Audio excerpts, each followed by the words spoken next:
आज कितनी तारीख हो गई? 17 तारीख हो गई। लेकिन जो महानुभाव कांग्रेस पार्टी के नेता हैं वो मंच पर से मुझको भाषण दिए थे, बिलासपुर में चुनौती दिए थे कि जयराम बताया कि अगर एचआरटीसी के पेंशनर को पेंशन नहीं मिली तो मैं इस्तीफा देता हूं। न तब पेंशन मिली थी जब भाषण दे रहे थे, और न आज 17 तारीख हो गई अभी तक हिमाचल प्रदेश के एचआरटीसी के जो हमारे पेंशनर्स हैं उनके खाते में पेंशन नहीं आई है। ये स्थिति हिमाचल प्रदेश की है। केंद्र से बजट मिला है, केंद्र से पैसा मिला है, जो स्पेशल असिस्टेंस के नाते सेंट्रल स्पेशल असिस्टेंस जो मिलती है स्टेट को, मोर देन 1000 करोड़ रुपए मिलना, उस पैसे को स्पेसिफिक प्रोजेक्ट के अगेंस्ट सैंक्शन किया जाता है, और वो स्पेसिफिक सैंक्शन होने के बावजूद उस पैसे को डाइवर्ट करके सैलरी और पेंशन दी जा रही है।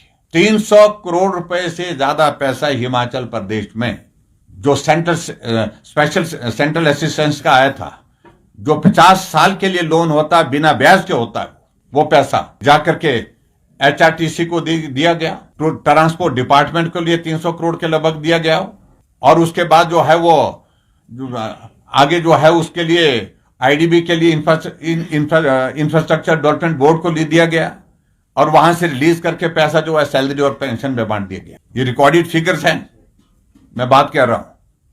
आज हिमाचल प्रदेश में यह स्थिति है कि 650 करोड़ रुपए से ज्यादा लायबिलिटी जो स्टेट का शेयर बनता है रेलवे के लिए देने के लिए, रेलवे बोर्ड के चेयरमैन ने चीफ सेक्रेटरी को चिट्ठी लिख दी है कि आप अपना पैसा अपना शेयर जमा करिए, नहीं तो हमको प्रोजेक्ट का काम बंद करना पड़ेगा।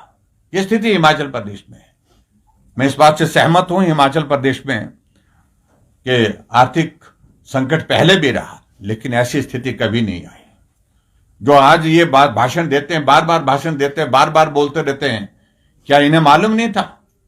क्या जो कांग्रेस के नेता जो मुख्यमंत्री बने हैं, उप मुख्यमंत्री हैं, जो मंत्री हैं, उनको मालूम था कि हिमाचल प्रदेश की आर्थिक स्थिति कैसे है? अगर मालूम थी तो ये गारंटियां 10 गारंटियां देने सत्ता को हासिल करने के लिए वो गारंटियां तो दे दी।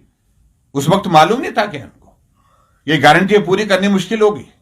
गारंटियां पूरी करेंगे तो हिमाचल प्रदेश में हम कर्मचारियों की सैलरी नहीं दे पाएंगे।